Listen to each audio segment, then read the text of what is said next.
वीर्यं कर्वावहै तेजस्विनावधीतमस्तु मा विद्विषावहै।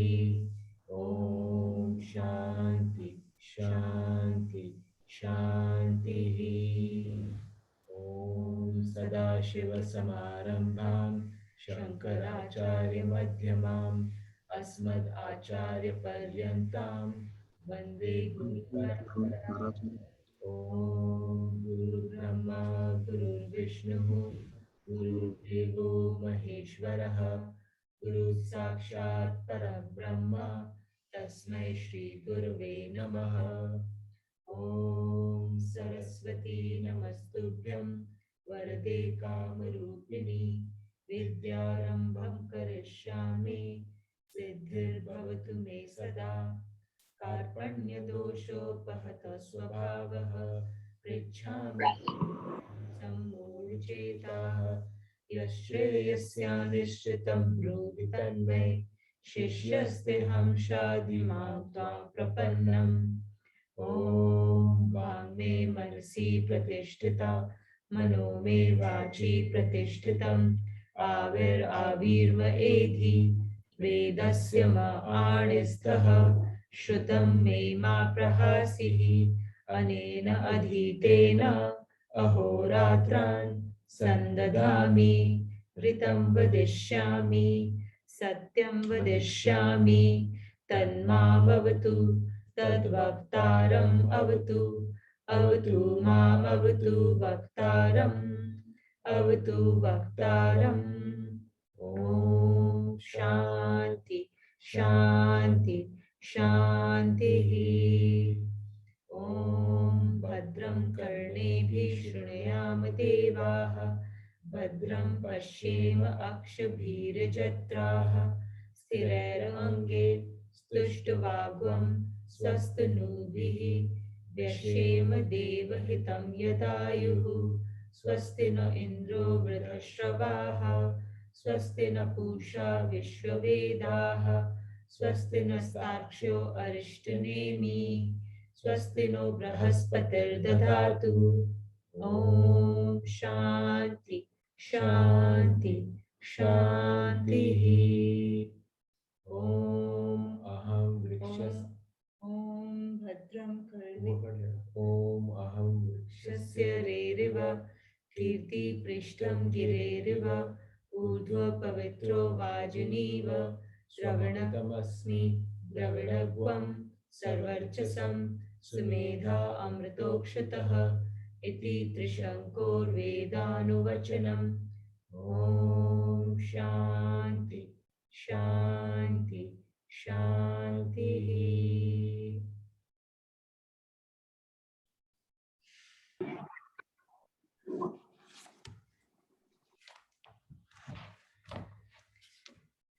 Sorry about that during the invocation shloka. So my mind literally went in that moment to two things that I had to do before this Gita class had to start, which is with reference to the class. And that's how quickly my mind diverted and I lost connection to the shloka that I was reading. Like, seriously.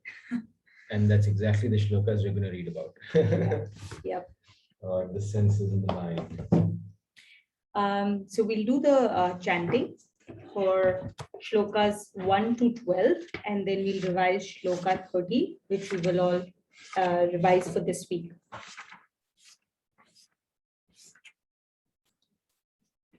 Om Paramatmane Namaha.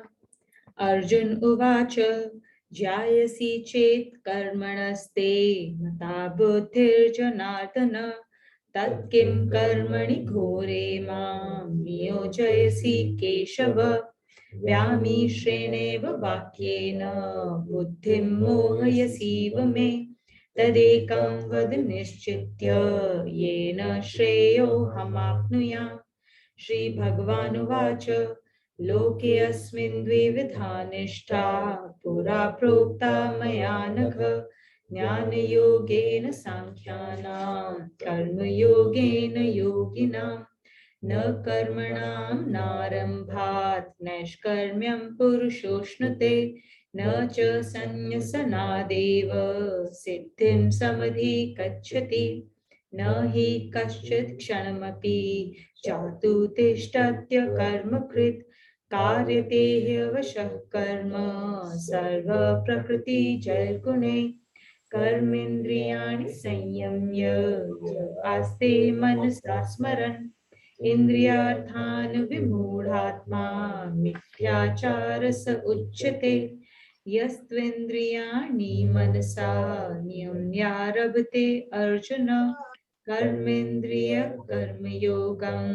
असक्तः स विशिष्यते नियतं कुरु कर्म त्वं कर्मज्यायो ह्यकर्मणः शरीरयात्रा पिचते न प्रसिद्ध्येद कर्मणः यज्ञार्थात् कर्मणो अन्यत्र लोकोऽयं कर्मबन्धनः तदर्थं कर्म कौन्तेय मुक्तसङ्गः समाचर सह यज्ञा प्रजा सृष्ट्वा पुरोवाच प्रजापतिः अनेन प्रसविष्यत्वम् एष्वोऽस्त्विष्टकामधुक् देवान् भावयतानेन ते देवा भावयन्तु वः परस्परं भावयन्तः श्रेयःपरं वाप्स्यथ इष्टान् भोगान् हि वो देवा दास्यन्ते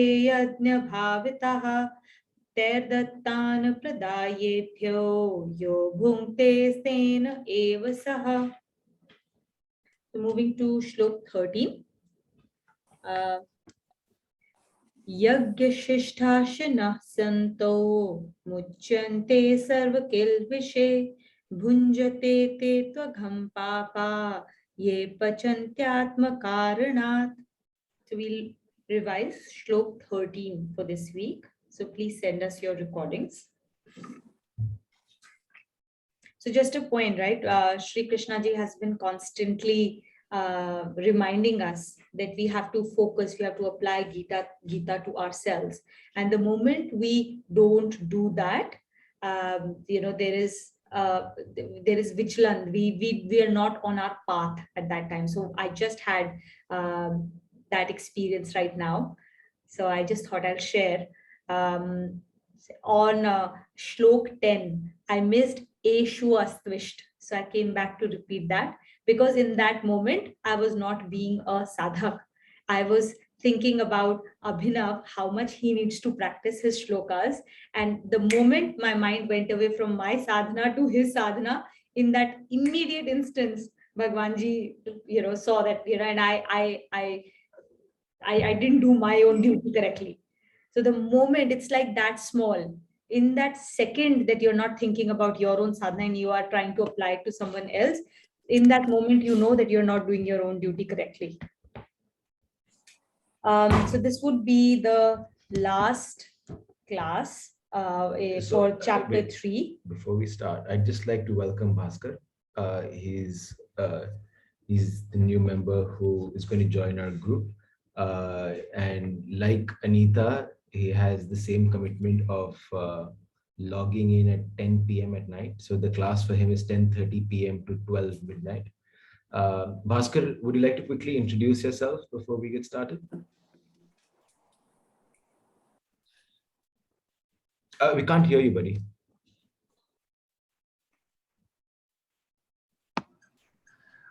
Okay. First of all, I would like to thank you all giving me the opportunity to welcoming myself as well as my wife. So it's really a great pleasure. And I live in US in Colombia in the Eastern time zone. Anita was the one introduced me. I'm really happy for that. Other thing is that I would like to imbibe as much as possible. I'm kind of struggling. I just went through the book and I was able to read the first few pages. So I think I'm in the right track with the shloka number 13, but I'll try to catch up with all the things that I have missed. But once again, thanks for giving me this opportunity. Welcome, Bhaskar. We look forward to getting to know you through the journey. And thank you for your commitment, man. 10:30 p.m. to 12 every Saturday is not a easy task. So appreciate the commitment. All right, no. Okay. So this is going to be the last class for chapter 3. And so I thought it would be very interesting for us to summarize the entire chapter quickly as to what we've learned. It's a very important chapter that's coming to a conclusion. So in this chapter, basically Bhagwanji has established very clearly the importance of doing karma, as that is the only way to reach the Godhead. And Arjun's man at this stage is very fickle, right? So it is always asking a lot of questions. There's a lot of churning going on. And, when you're hearing something for the first time, then there's this constant thing like, oh, this seems really, really difficult.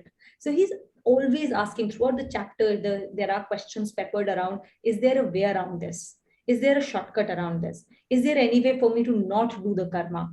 And Bhagwanji has very clearly established at every step that it is you cannot find peace and everlasting bliss without doing your karma. You cannot achieve your freedom by renouncing action or abstaining from action. He also established very clearly for us that you do not even have the option of no action. That option doesn't exist, because actions are being done involuntarily all the time. You do not have the option of not doing action. Whatever needs to be done, will be established by the gunas, the 3 gunas and their modifications. Gun, guno se baratte hain. Whatever is being done, if you, as a knower of reality, you will know that you are not the doer. It is only the ignorant who think that they are the doer of an action. The people who are enlightened understand that it is the gunas that are doing the actions. So then where is the freedom? The freedom is at your bhav level. The freedom is at your intellect level. The freedom is when that action is happening, what is the state of mind that you are in when that action is being done? And that is what needs to be controlled.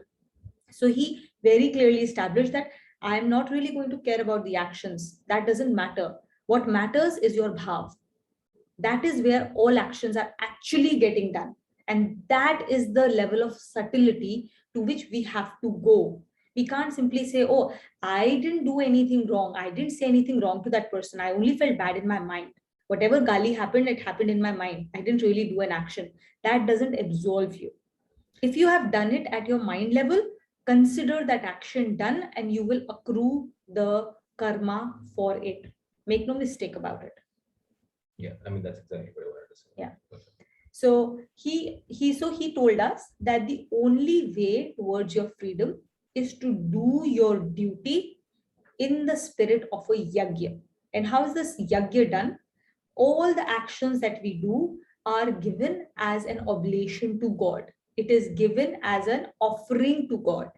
They are not meant for fulfillment of any kind of petty desires. That's how you should be doing your action.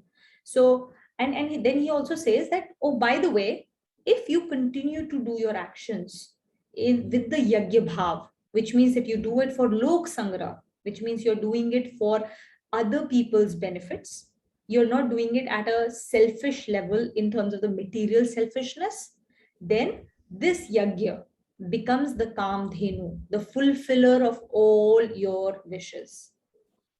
He has told us that this is the only way to get all your wishes fulfilled. Now there's a distinction in these wishes, right? Your wish shouldn't be, that desire for material objects. Your wish should be that for your ultimate emancipation, your ultimate welfare.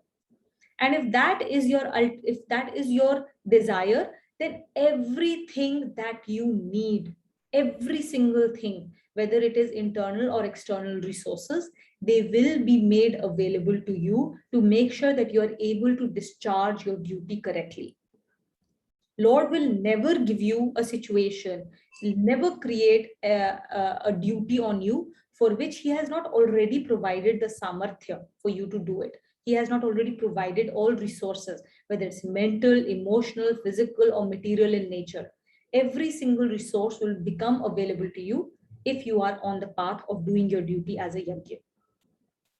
Then he says that whatever we consume as yajna shisht, it will never incur any paap on us. It will never incur any sin for us. So what is yajna shisht? After you have done your yajna, after you have given the offerings to everyone, after everyone has partaken of the prasad that comes out of it, whatever you consume will be considered yajna shisht. So in that sense, there is nothing wrong with you consuming the material world. There's nothing wrong in having that big house or the promotion or the money or any of those things.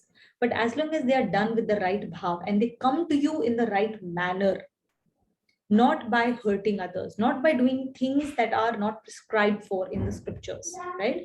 So if we do them correctly, then everything that we consume is considered yajna shisht.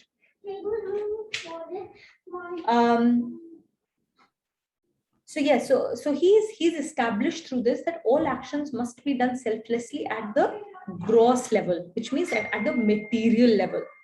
Now he's also told us that please make no mistake, it isn't as if like this entire Gita is it's actually the most selfish book ever. It is asking you to make sure that your selfishness is aligned correctly. Be selfish for your own ultimate welfare, because that is what a vyavasaitmika buddhi will teach you. An intellect that knows its business will tell you that if you have finite resources, you might as well apply it for something that will get you the greatest benefit. So everything we are doing on this path is actually for a very selfish reason. For my own benefit, I'm doing everything, not for someone else's benefit. Others will benefit as a part of the ritual, as a part of the process. That's how beautifully God has designed it. You do things for others, you will get benefit. You do things for your own ultimate benefit, everyone else will prosper along with you.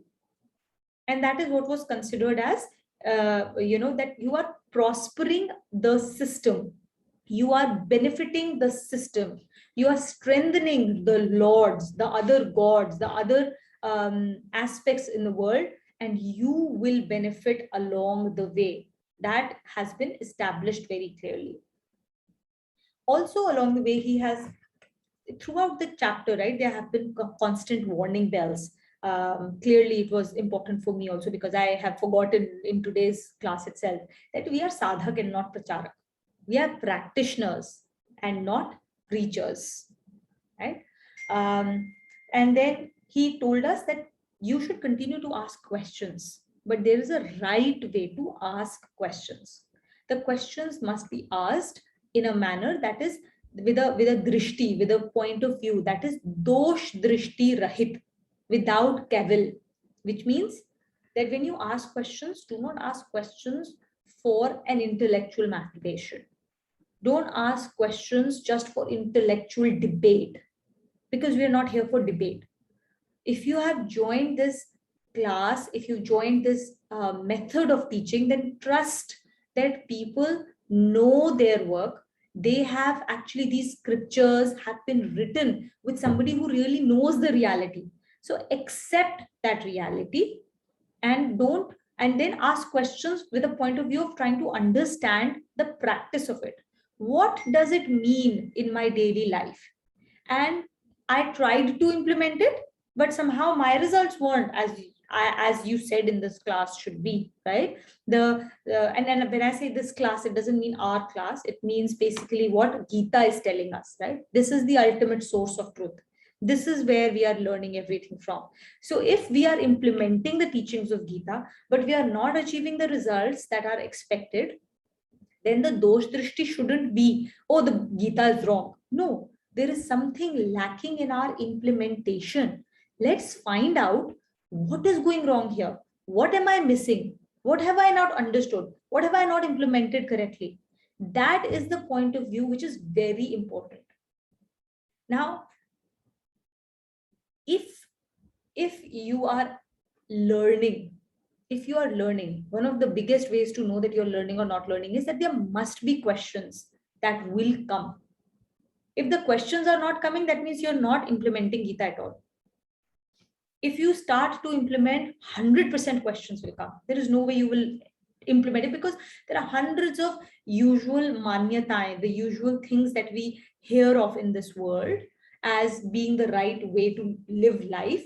They have been countered again and again in Gita as not being the right way of doing things. In fact, sometimes the very opposite has been prescribed in Gita, which means that when you start to live your life the Gita way, it will have some kind of a it will come against some long held views or notions of doing things, and so it will raise questions in you the moment you start to really implement Gita.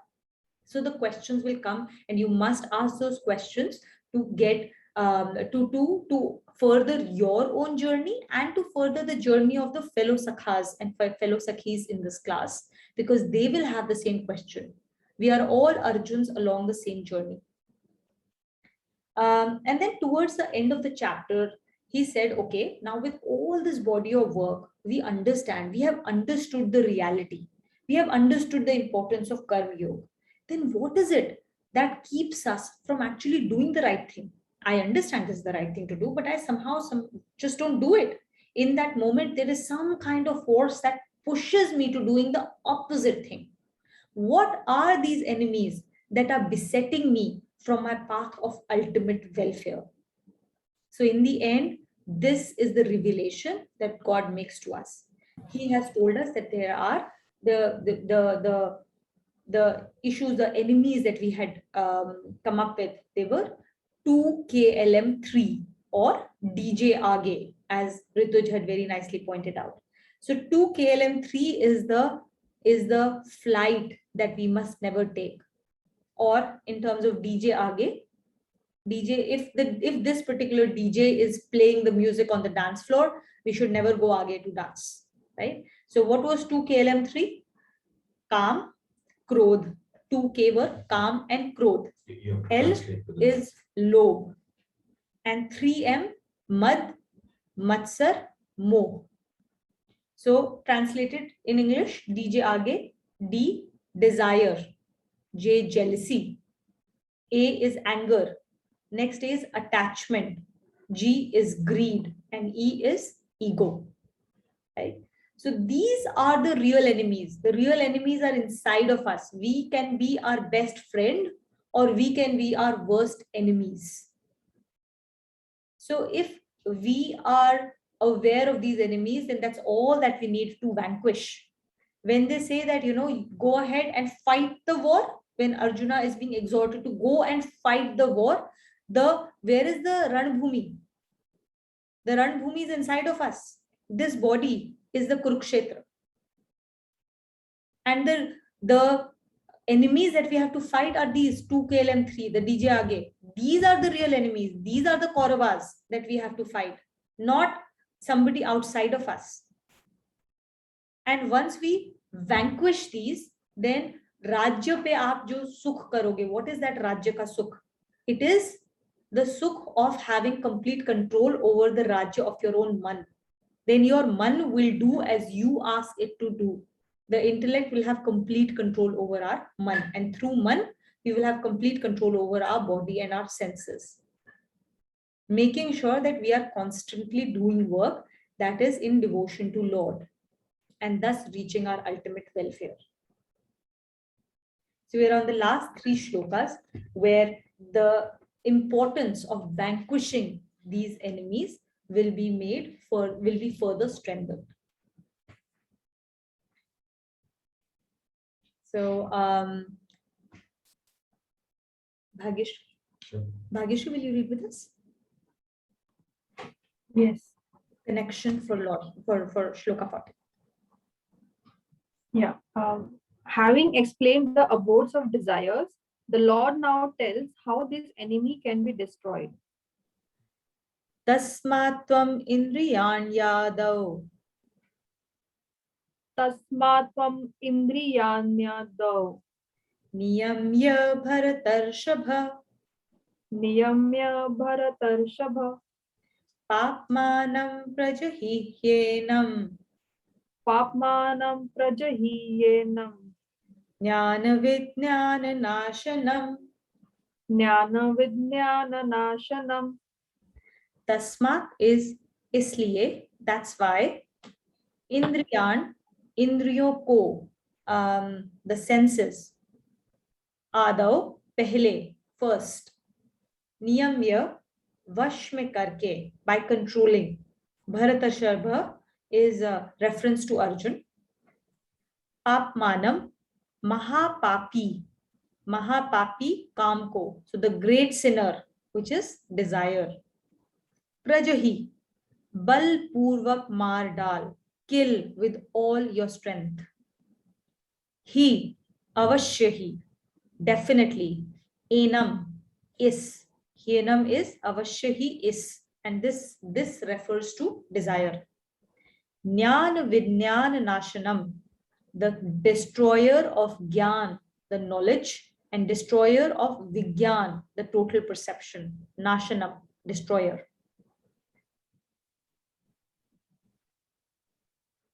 Killing the sinner. No, therefore, O Bharata, controlling first the senses, killed his great sinner, the destroyer of knowledge and total perception. True perception. So this question has come up a few times in our class, right? Like, yes, we all have individualized souls, jivatmas, right? We're all part of the whole. That Atma itself is really pure inside of us, and it's part of the whole, the whole Bhagwanji, the whole energy, right? Then why is it that we forget our true nature? Why is it that we forget who we really are? And this shloka answers that question very clearly. We forget who we are because we get deluded to chase desires. So desires is what acts as a as a veil, as a covering, which does not allow us to see beyond it. And that's why it's a slippery slope, because once you start indulging in desires, you completely forget who you are. And that's what the knowledge is here referred to. The knowledge that you are the capital S self. You are the soul. You are not this body. And the true so that's what knowledge means, right? We are so identified with our body, and that's because of this veil of desires that is covering our knowledge. And true perception here is essentially mean the perception to see the true knowledge, the perception to see Bhagwanji manifest in all around us.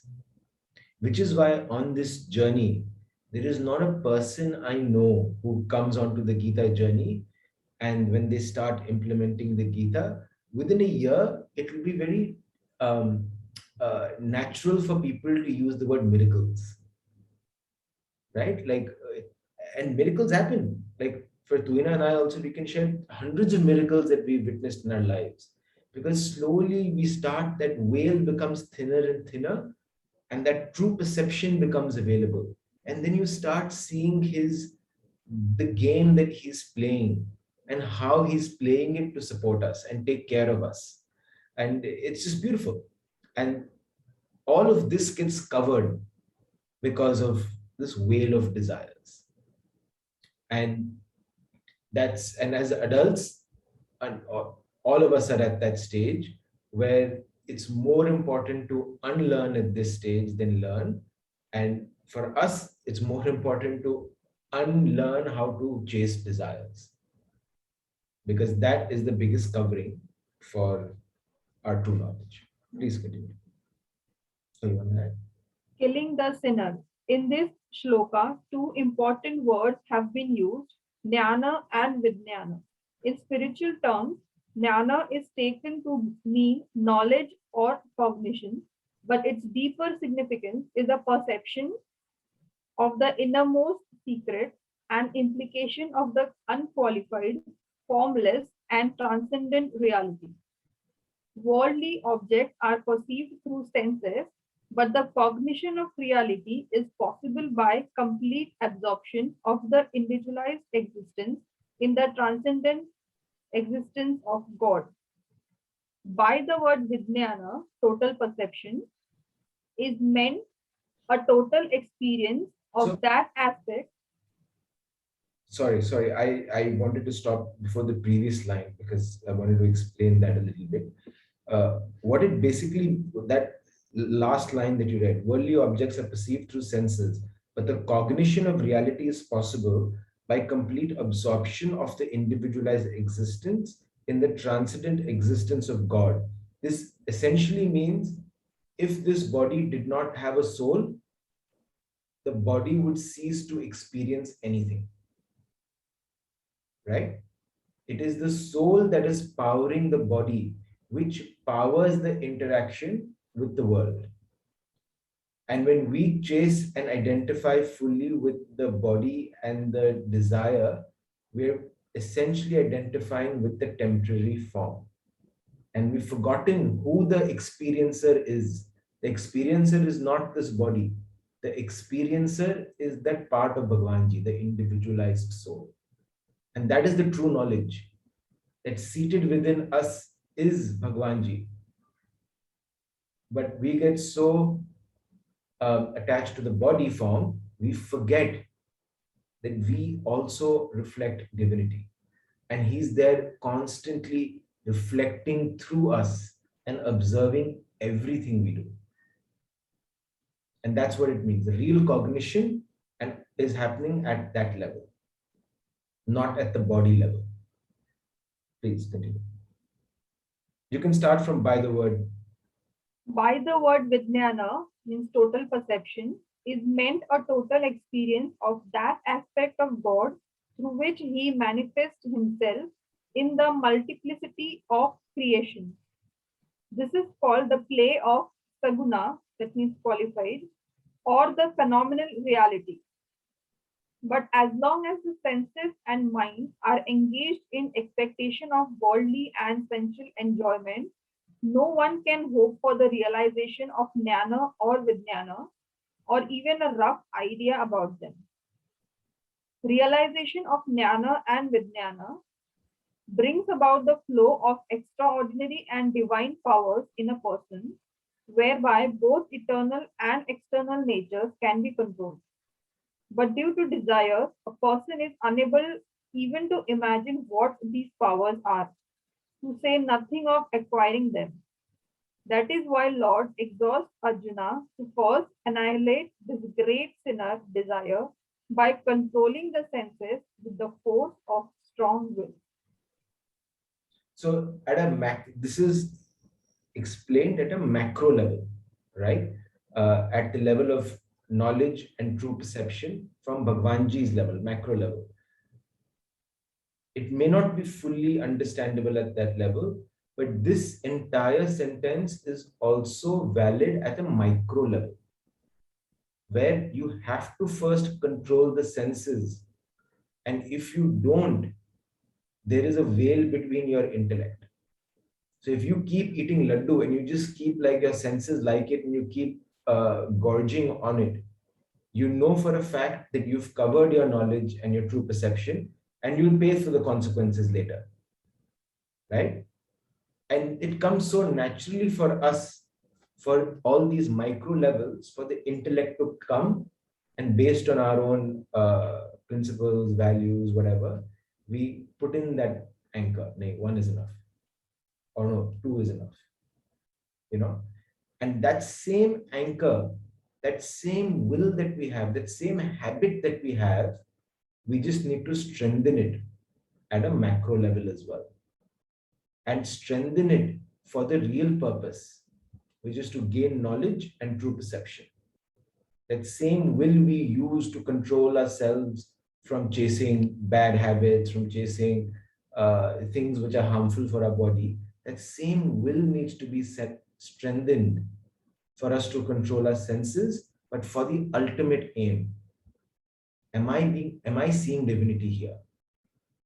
Can I see divinity here? What miracles have I seen today? Have I identified with the body, or have I had a glimpse to my capital S self soul inside me. Use that will to find and ask these questions, because that's what true knowledge is. You want to add something? All right. Nena, will you read with us? Connection. This brings us to an important question. So far, desires had been considered the natural motivators of worldly activities, even to the extent of giving them a governing position in life. As such, how can it be possible to kill this formidable enemy by controlling the senses? In reply to this question, the Lord points to the power of the self. He also shows the way of releasing the senses from the firm grasp of desires and of controlling them. Thereby, it would become possible to conquer desires by controlling the body through senses. Indriyani paranyahu. Indriyani paranyahu. Indriyabhye param manaha. Indriyabhye param manaha. Manasastu para buddhihi. Manasastu para buddhihi. Yo buddhe paratastu saha. Yo buddhe paratastu saha. So Indriyani are the senses. Parani is balvan or sukshma, strong and subtle. Then Indriyabhye is compared to the senses. Param is more powerful, beyond. Mana, mind. Manasastu compared to man. Para, superior, more powerful or beyond, is buddhi. And yo buddhe paratastu saha, from this intellect, more superior to this intellect, is saha, is he. He refers to the Lord, the individualized self, the capital S.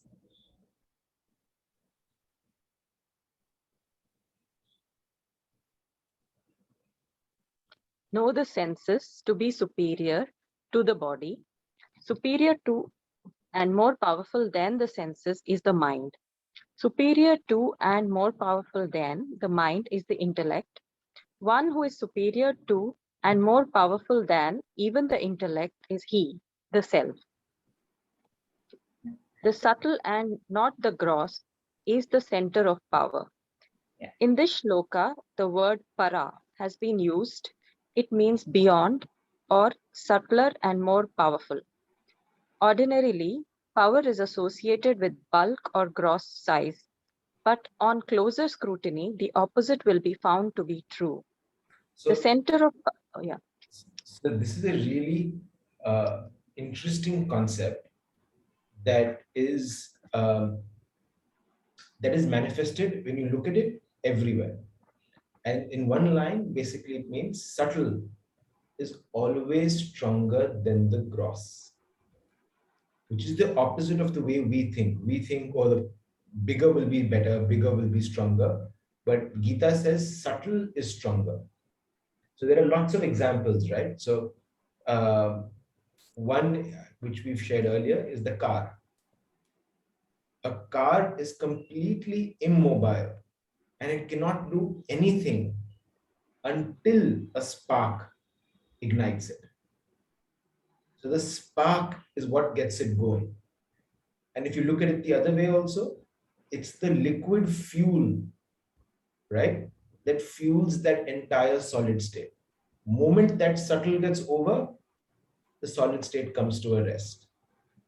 Another example, this entire earth, nothing would have happened on this planet. It would have been a dead planet like the other 9 planets if it wasn't for the most subtle but the most powerful energy, and that is the sun. Sunlight, the subtle light that comes, powers everything in this world. It gives us food, it gives us heat, it keeps us warm, it gives us the right temperature. The subtle is what is driving the gross, the entire planet. Another example I want to share. Oceans is so massive. Who can move oceans? But we know there's high tide and low tide every single day. And why does that happen? Because of gravity, the subtle. The subtleness of gravity is greater and stronger, and it moves entire oceans on a regular basis, right? So when you think about this and you do a little bit more manan, you will realize how the subtle is always at the driving seat behind any action, behind any um, uh, gross.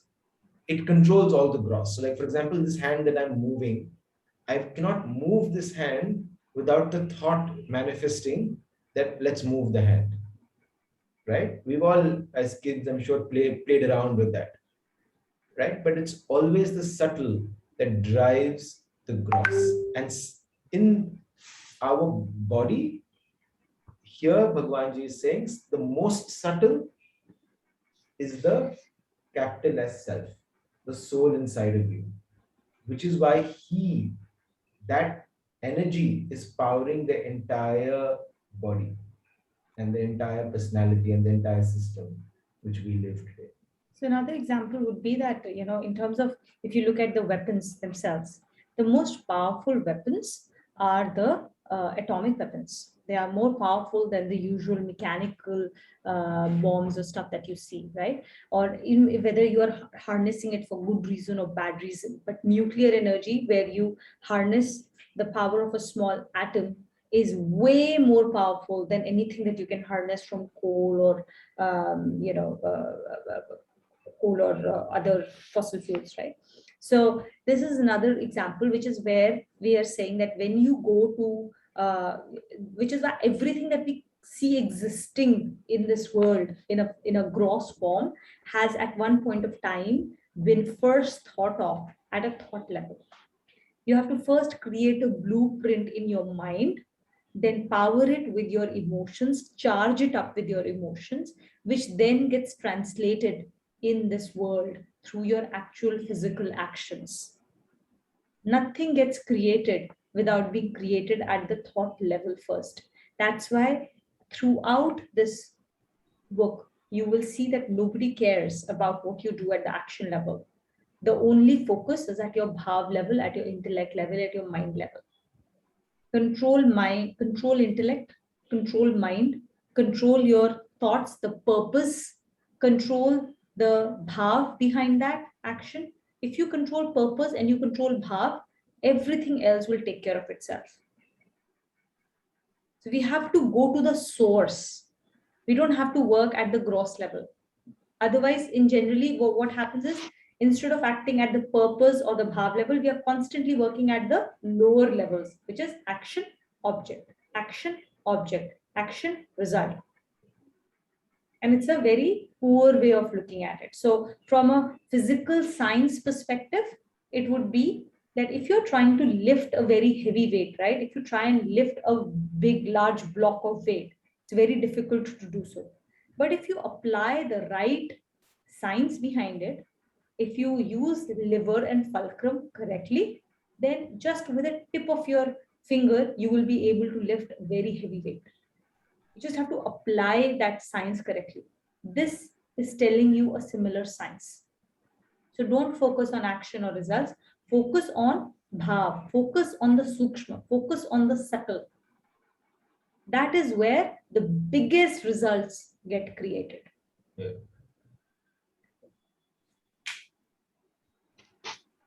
Continue. Yeah. The center of power is subtle, not gross. The subtler the entity, the more powerful and superior it would be. The body of a motor car is quite bulky and heavy, but the motive power is lodged in the engine, which is much smaller than the body. Further, the motive power of the engine is in the explosion of the mixture of fuel and air. This explosion is brought about by only a spark. Similarly, the Lord says in this shloka that senses though subtler, are superior to and more powerful than the body. The mind is more powerful, though subtler, than the senses to the extent that it cannot even be seen. The intellect is more powerful than the mind for exercising its power of determination. It keeps the mind under control. But the self is more powerful and subtler than and superior to the intellect. In this hierarchy of control, the self is uppermost. Below that is the intellect, and below the intellect is the mind. Below the mind are the senses, and below the senses is the body. If the intellect is constant contact with the self, it is able to control the mind, and through the mind, the senses of the body. If this hierarchy of control is used, then the desire can be kept in check. For this, it is necessary to inculcate the power of concentration in the intellect, whereby the self may be known. Otherwise, the senses delude the mind and the intellect and drive it in the opposite direction. Their first victim is the mind, which is tempted by the worldly enjoyments and forced into their subjugation. Then the mind and the senses bring the intellect under their influence. But if the intellect is kept under control of the self, the mind and the senses do not succeed in their conspiratorial designs. So if you guys can open the chart again, right? The Shrishti Charcha. I think it's, somebody can help with the page number. I think it's before chapter 1, right? You shared it in the chat group also. I'll reshare it. Some of these important things that we send over, just star them, because then it becomes easy for everyone to refer to them again from the chat also.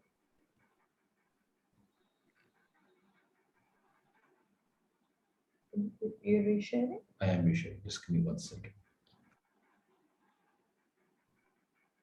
I want to share with Bhaskar. So I think what is important here is that now we can see, however strong the desires may seem, we have much stronger tools than the desire at our disposal to control them. And that's what we need to do. Now, how will you make sure that you're able to control them then? The only way is to make sure that your intellect is in touch with the self. And your intellect, with its constant use, becomes more and more powerful in its ability to discriminate. If we leave, as with any other tool, if we leave a tool without being properly used, without it being properly cared for, then it is going to go blunt. And that is what has happened over a period of time with our determinative faculty. Instead of using it to figure out what is the right and the wrong thing to do, we have started to, the intellect has become very feeble, and it has become under the control of the mind. And mind is what has become all powerful, which again is under the sway of the senses. So just as through various forms of habit, we have allowed this to happen, we can always reverse that as well through constant practice. And what does practice mean? How do we ensure that intellect is in touch with the self first? Because that's the first most important thing. It is through Swadhyaya. Every single day, we have to read Gita, 2 to 5 shlokas a day, or other scriptures that have been ordained along this path. You have to do, so once you do that, then your first step is ticked. You have kept your intellect in touch with self. The second step is nididhyasan. So Shravan, Manan, and nididhyasan. Manan and nididhyasan will allow your intellect to become stronger on a daily basis. Every single moment you are exercising it, it will become stronger. And you will reach a point where your intellect will constantly be in touch with the self, is strong enough to control your man, through which you will then control your senses and the desires. That is the path to control and to win over your enemies. Which is why Swadhyay is so important and it is stressed upon in every class. If you don't do that, then you've lost the very first step of making sure that your intellect is turned upwards towards the self and not towards the mind. The moment you go into the sansar, it is very easy for intellect to turn over and just simply start looking at whatever man is saying, let's do that and justify it. Your intellect will start to justify everything you're thinking or doing in that moment. So it all starts with swadhyay. It all starts with doing what you can do every single day. Not a single day should go by without you practicing that. And it just takes 10 minutes. In those 10 minutes, you are taking that first step towards strengthening your intellect. Otherwise, the everyday activities, the paristhithis, the circumstances that come up, they will keep coming up. Every single day you will face problems here or there. And then that is going to make you agitated and upset or anxious. And they will all take you away. Those are the paths to hell.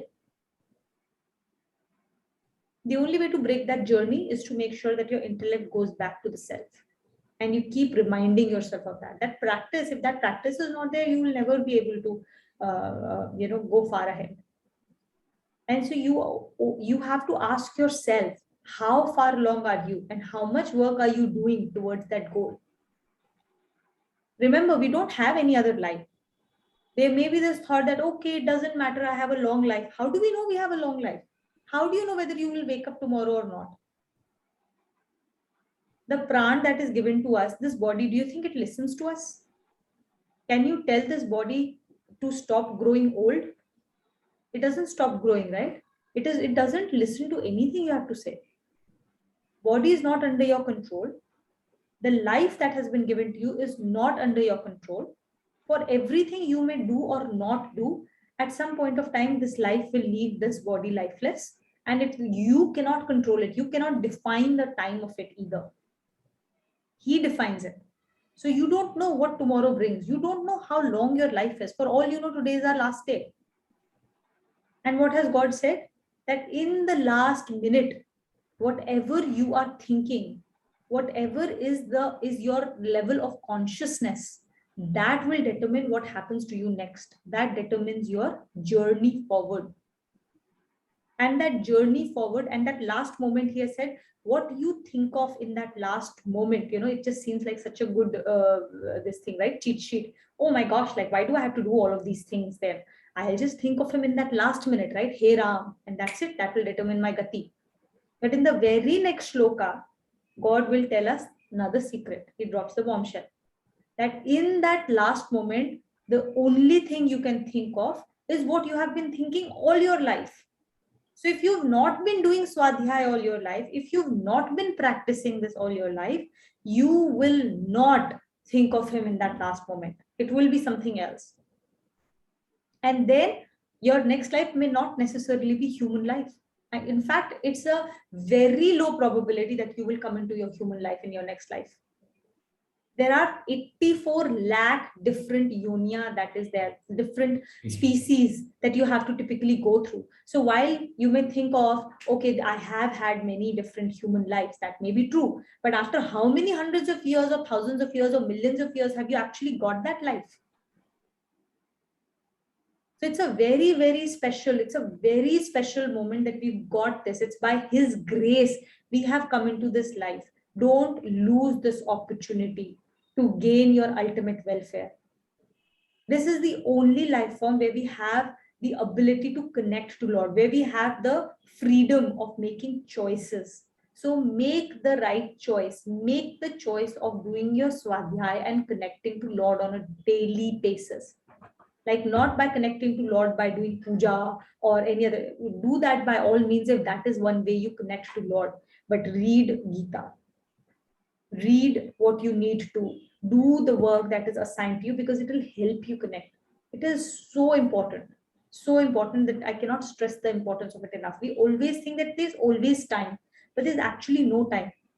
How old are we? 40, 30, 50? Like our age has so many years have passed us by, right? And the same way, the rest of the years will also pass us by if we have any years left, which we don't even know of. So unless we act today, the only time we have is today. There is no tomorrow. The only time you can act is now. So make the choice today, every single day. If you have to remember your shloka, or if you have to read 2 or 3 shlokas a day, read it today and not postpone it to tomorrow. Don't procrastinate. Sorry, I went on a bit of a tangent, but very important, because that's the only way you will be able to control your desires, which is our sworn enemy. Yes, ma'am. A question regarding the flowchart here. Where do the samskaras come in this picture? Would it be with the gunas or with the senses? The sanskars that we are born with, the innate nature. So that, Now, where does it fit in this chart? that is part of the subtle body, which is the mind, ego and intellect. So they reside there in the subtle body. So when we give up after death, we give up our gross body, our physical body, but our sanskars, they are wrapped up in our subtle body. And that subtle body then goes with our soul. In our next incarnation, that subtle body is then takes forward everything, including our entire treasure chest of product that we have to clear. So the gunas and samskaras are different. They are not. They're not identical. So gunas are like 3 strings of a twine, right? With this twine, everything is created. These are the 3 basic elements. From these 3 basic elements, they combine and recombine in different fashions.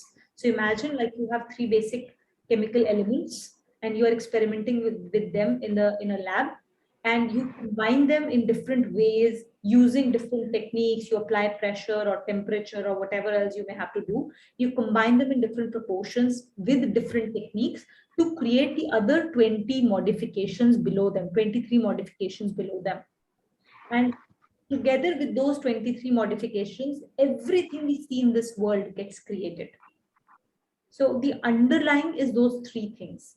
Sanskars, on the other hand, are the habits that we have created for our own individualized journey. These are the habits that get created because of everything that we do on a daily basis. So whether we create the habit of doing swadhyaya, for example, then our sanskars will alter accordingly. And as long as you create habit, you will be creating consequences of that as well. So either you can do it with this knowledge of doing it with yagya bhav, so that there are no consequences, or if you are going and chasing worldly pleasure or worldly goals or egoistic pleasure, looking good, getting praise, all of those things, then that habit will necessarily create consequences, and the consequences necessarily mean we have to come back into the form to pay for to pay back. Yeah. Right. There was one. So I'll give you an example of subtle and gross. So in the chart, the reason why I shared it actually was just to highlight that the senses are at the bottom, capital S self is at the top.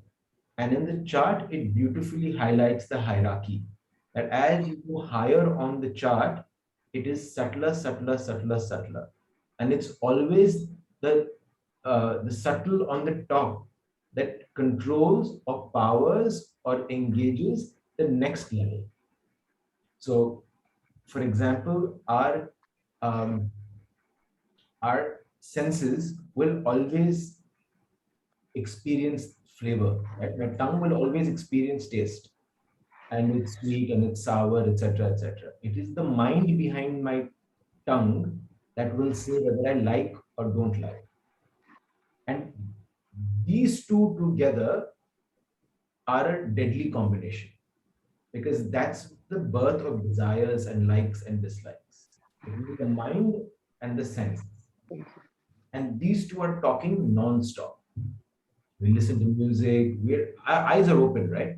If our eyes are open, you're constantly being stimulated with information. And that mind and that sense organ is constantly talking. It is the subtle, which is the intellect that steps in to direct the mind that no, even if I like it, let's not do it. It's not good for me. I will regret it tomorrow. Or it's not the right thing to do. So, and this can happen in very gross situations. Somebody may come and slap me, and that may really hurt. And my instinct, my body would want to retaliate, my mind would want to retaliate, but my intellect will stop and say, okay, why did he slap me? Let me ask. Did I do something to deserve it? Right? The intellect will come in and create a conversation. And depending on my bhav, it will completely change that course of situation. Because the way I ask it might completely change the course of how the other person responds, right? So the subtle is now controlling the gross. And similarly, gunas control everything below. So, Mr. Lakshmi, I see your hand is up, but just 1 second. So, I've given this example in class earlier, right? You wake up at 5 a.m. in the morning, I can guarantee you would not want to binge watch Netflix. You don't want to go out and have a heavy meal at 5 a.m. Because Sat, Raj, and Tam, the three gunas, are, they said that Satugun is strongest in the day during 3 a.m. to about 8 a.m. That's the strongest that energy is Satugun. And then is Rajagun during the day, which is when all of us wake up. That's when we're doing activity. No morning is spent again watching Netflix. We want to do to-do lists. We want to get ahead of our day. We want to do tasks. That's Rajaguni behavior. And Tamaguni is the relaxing, the letting go. And that all happens in the evening, so post 6 p.m.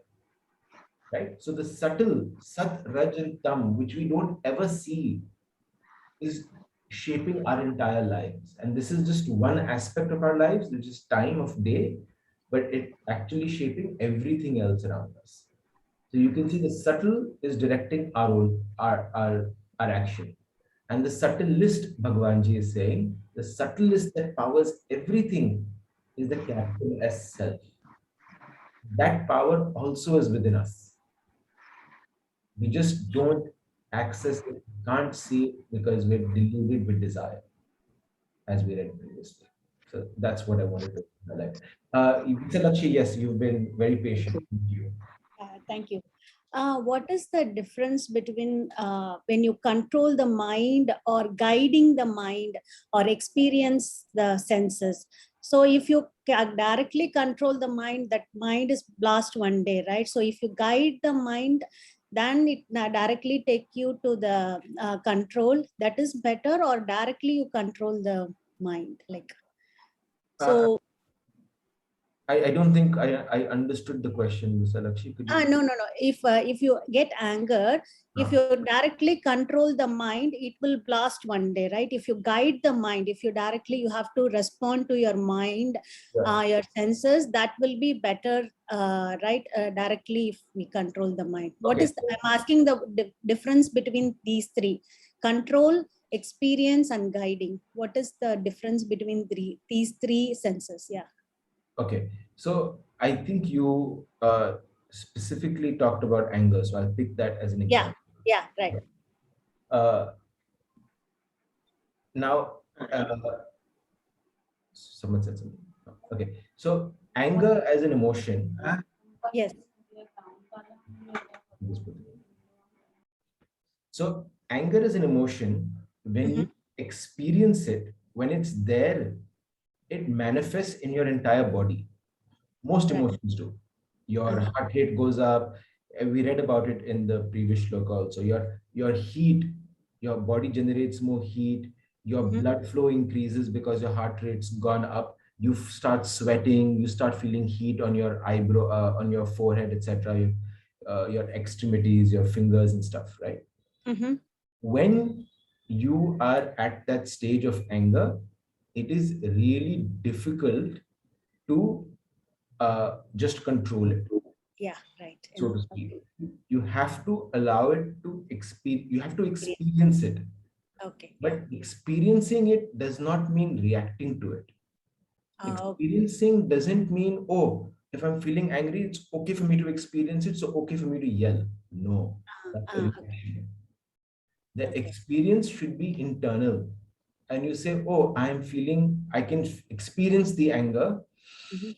Let me take a deep breath. Let me not engage with anybody because this will only create negative prarabdha for me. And experience also means that you don't reject it. Huh. You don't Blame yourself for blame it. yourself, or you don't reject anger. No, I'm not feeling angry. That's denial. If you're Okay. feeling an emotion and you've reached that point of feeling an emotion, the first thing is to actually acknowledge that emotion and say, yes, I am feeling it. And when you're feeling it, then you fully experience that feeling. Right? Okay. Let it, and then acknowledge that it has its own life cycle.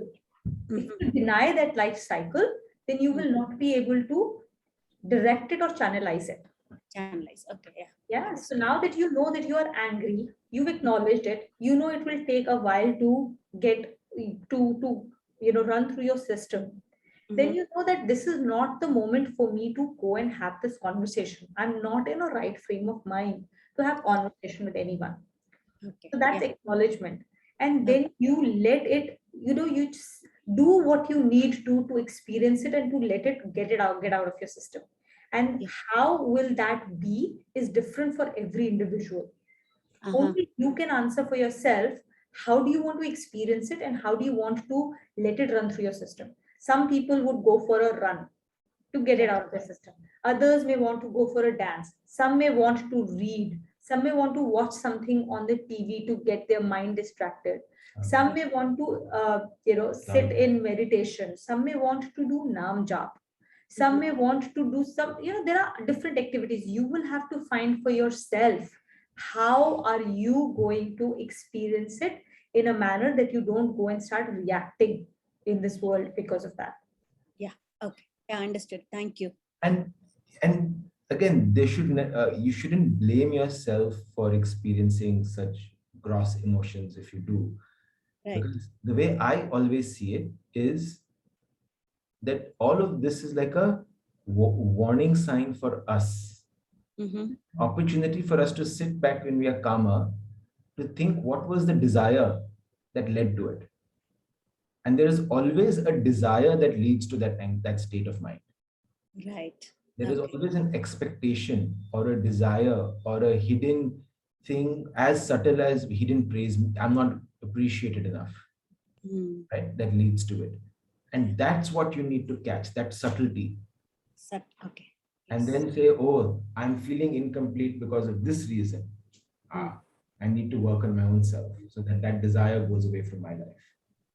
And also, yeah, but how many times can you do that? I just wonder, I mean, since you go in the spiritual path and after a certain age, if you constantly keep on making the same mistake and then you catching, I mean, I feel this comes in my mind, how many times can you keep on doing the same thing, I mean, it's a very discouraging sometime, that see, deep down, we all know desires and expectations are the root cause of anything we experience. And we obviously don't want that to be the part of us. And then we, work on it. And then we again fall back in the same, cycle. So it's like, kab tak chalega, kab tak you want to see your own progress, right? That's an ultimate aim that we all are, spending time and doing whatever best in our capacity. Of course, at least I can say for myself, I'm not doing, what I should be, doing. But then kab tak, isn't that kind of an also, मतलब कई बार अपने को झूठा justify कर देते हैं ना. So where is that line when you actually tell no, I mean, I don't know whether I'm able to put the question that how is going to be the ultimate improvement? That really is constantly, when will I be in a frame and say, okay, I've got over it, fine. I just wanted to add one point here, right? This one is, you need to always remember Mahavishnu. He carries 4 items in his hand.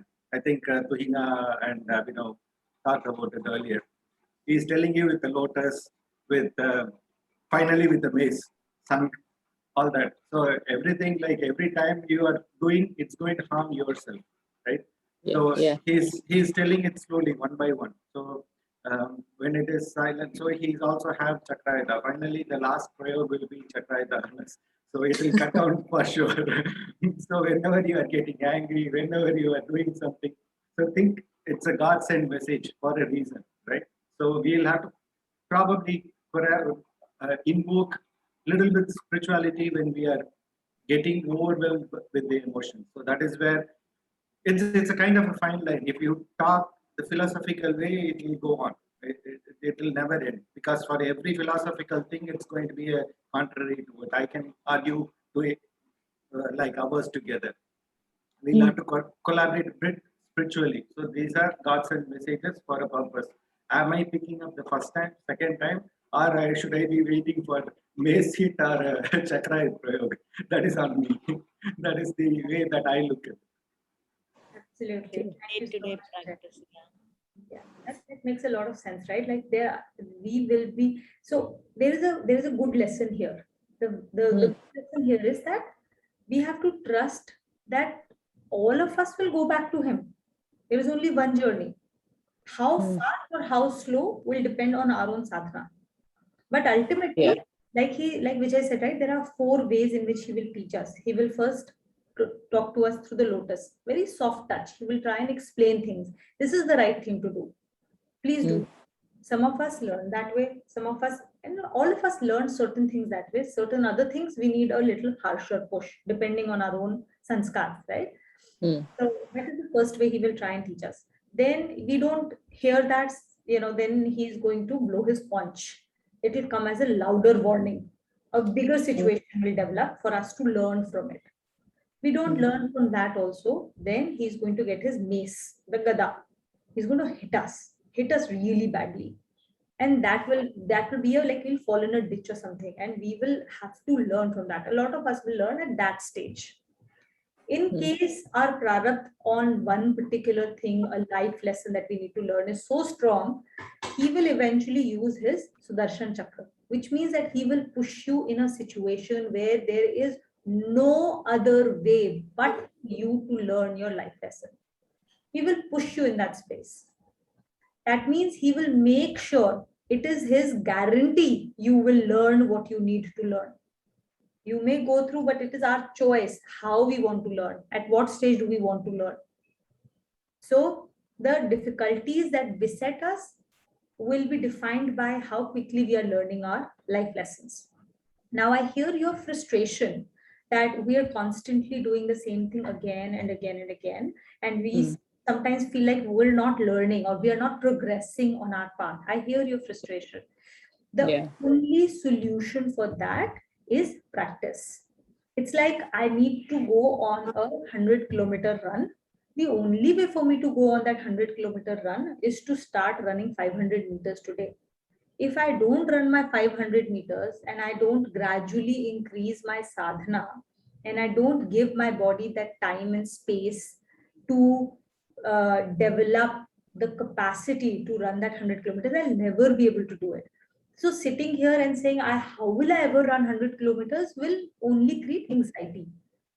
You have to take that first step, that 100 meters run, the 500 meters. If you want to lift a weight of 500 kgs or 100 kgs, you have to go to gym. You have to start practicing weights. You have to not just practice weights, but all other ways of exercising so that your muscle develops that ability.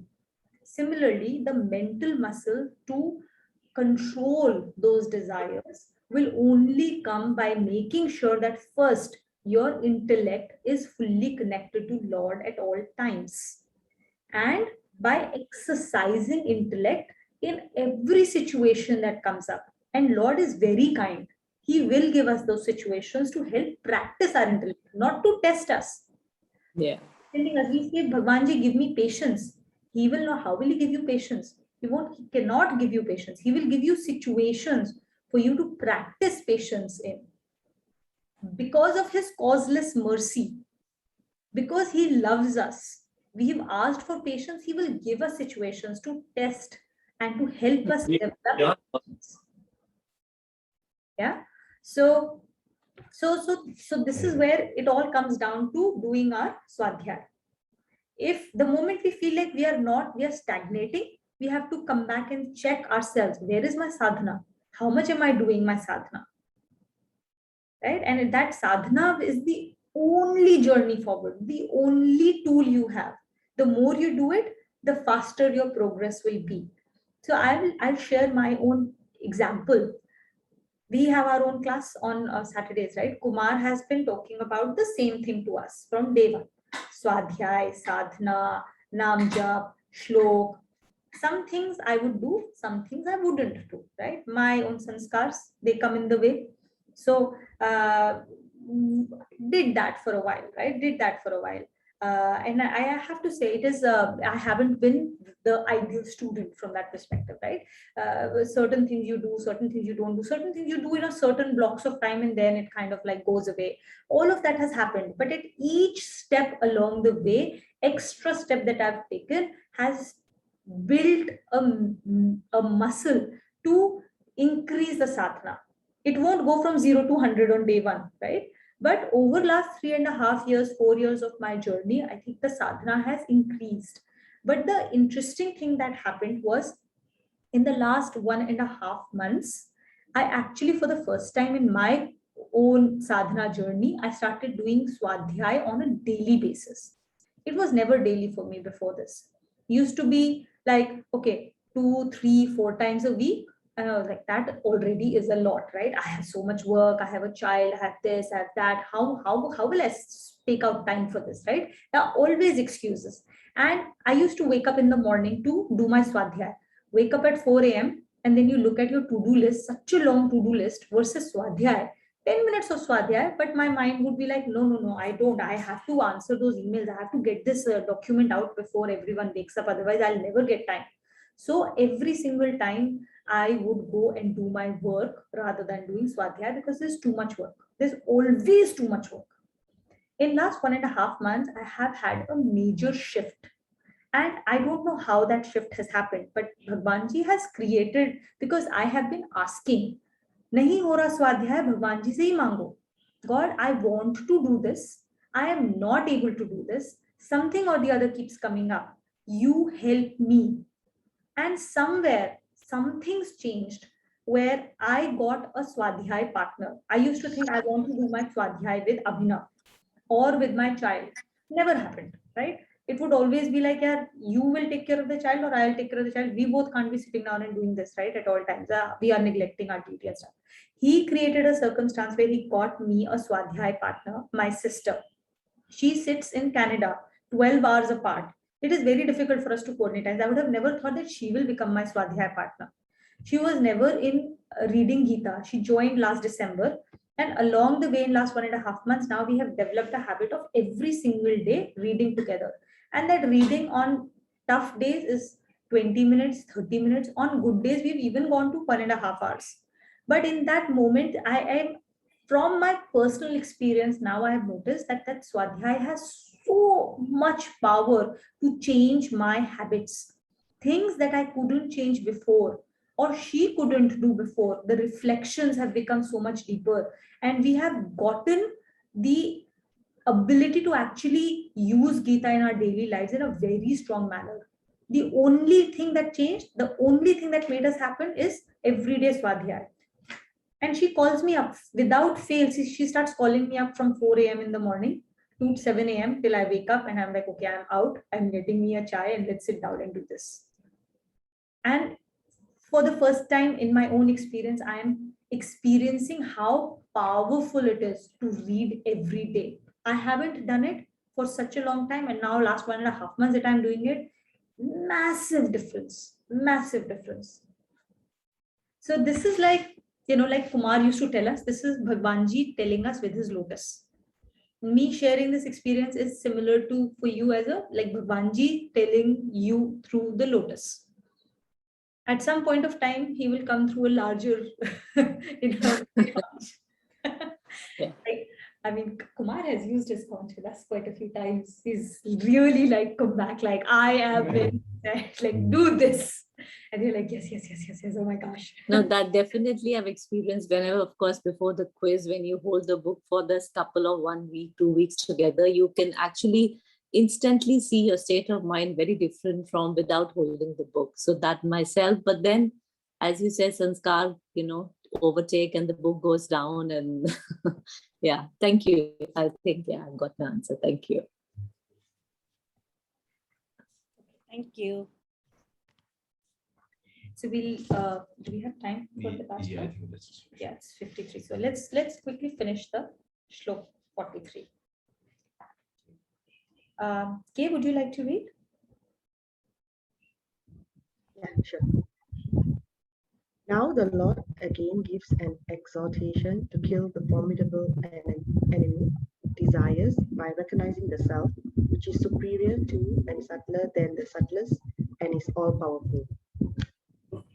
Evam buddhe param buddhva Evam buddhe param buddhva samstabhyatmanam samstabhyatmanam atmanah jahi shatrum mahabaho jahi shatram mahabaho kamarupam durasadam. kamarupam durasadam.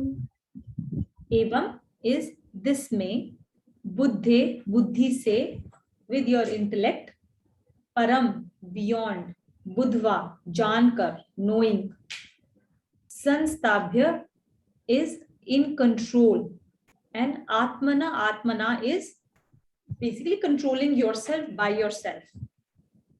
Jahi is kill, shatrum enemy, mahabaho is reference to Arjun, Kam Rupam is desire, Durasadam, formidable.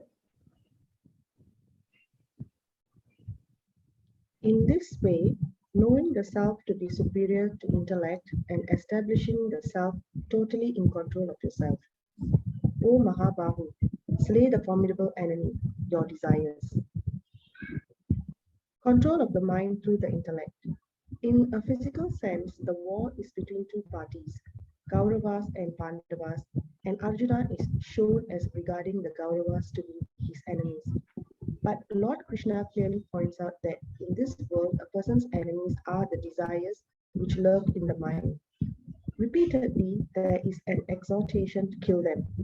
While showing the way for this, the self has been established as supreme in power and influence. Therefore, in this shloka, the Lord advocates that his hierarchy of control is to be always remembered, for only through this exercise can control be established. Indeed, to kill desires, the direst enemy, is the supreme duty of the human being, and no options have been left open by the Lord. In achieving this lies the success of human life, but if this is not done, all types of tortures have to be suffered by straying away from the path of ultimate welfare.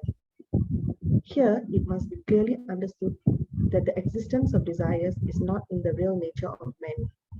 True human character is far above the pull of desires, but there is a trace of animality in every human being. Desires emerge as a strong force when undue emphasis is deliberately laid on this animality. So when desires are subdued and suitably harnessed into the path of duty, they become the faithful servants of a human being. So I very much like this line, right? Here it must be clearly understood that existence of desires is not the nature of man. It's the nature of an animal. An animal is a person who, if you, like a dog, even if he's eaten his food, you give him another dog treat, a dog biscuit, he'll happily eat it, right? Even though his tummy is full. There is no sense of control. Sense of control comes because of the intellect, the discerning faculty that we have.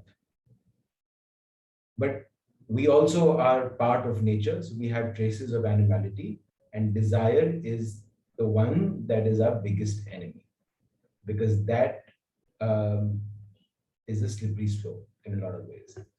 Now, I'll give you an example here of this. What is our real state? So, if suppose you're longing to buy a particular object, and you've so for me a few years ago it was TV. We wanted to buy a new TV, and I remember 2-3 years I kept thinking about it. I was like, this one, that one. Finally, I pulled the trigger, bought a new television. And I remember I made the decision at the store, and I went to the counter and I made payment, and he gave me the receipt. And that moment of purchase, I felt a high, right? It's called retail therapy, because you get a high when you make that purchase, because and that high came, why? Because of that satisfaction of that desire. Now, that subtle experience is what we chase. But what is very interesting is right after that high, you think about, why did you experience that high? You did not experience that high because you satisfied a desire. You experienced that high because you reached a state of desirelessness. There's a difference there, right? You're not feeling the pleasure and the satisfaction of acquiring something, because the TV hadn't even come home. I literally just paid the bill. But the satisfaction was that, oh, now I have no desire, that state of desirelessness, because that thing I was chasing is now gone. But that window lasts for only a few seconds. Because Then desires create a lot of anxiety, and that anxiety prevents us from connecting to our antakaran, which is the source of all happiness and bliss. And that covering is what is creating all of that issue. So as soon as his TV desire got satisfied, that entire anxiety was removed, and that caused the inner bliss and happiness to shine forth. And that is what the experience was in that moment. Now, we confuse it by thinking that we got that happiness because of acquiring something from outside of us. But actually, that happiness came from that desire being removed from our antakaran. So the happiness doesn't come from outside, but it is our inner state. All we have to do is to remove that desire, the covering of those desires, to just become happy by ourselves. And once we remove all our desires, then that will be our natural state. That bliss you experience when you we falsely associate with happiness when we buy something. I think it's true. We close the chapter.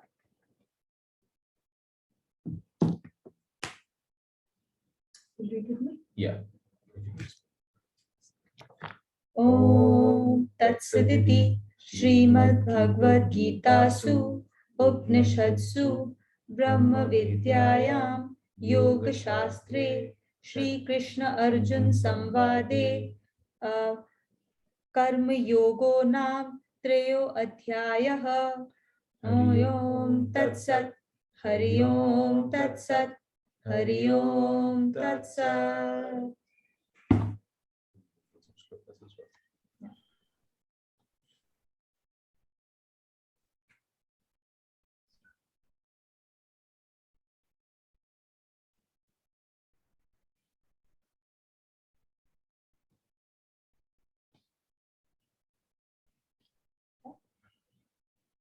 Om Sarvesham Swastir Bhavatu Sarvesham Shantir Bhavatu Sarvesham Purnam Bhavatu Sarvesham Mangalam Bhavatu. Om Sarve Bhavantu Sukhinah Sarve Santu Niramayaha Sarve Bhadrani Pashyantu Ma Kaschid Dukha Bhag Bhavet. Om Asato Ma Satkamaya तमसो मा ज्योतिर्गमय मृत्योर्मा अमृतं गमय। ॐ शान्ति शान्ति शान्तिः। ॐ पूर्णमदः पूर्णमिदं पूर्णात् पूर्णमुदच्यते पूर्णस्य पूर्णमादाय पूर्णमेवावशिष्यते। ॐ शान्ति शान्ति शान्तिः। ॐ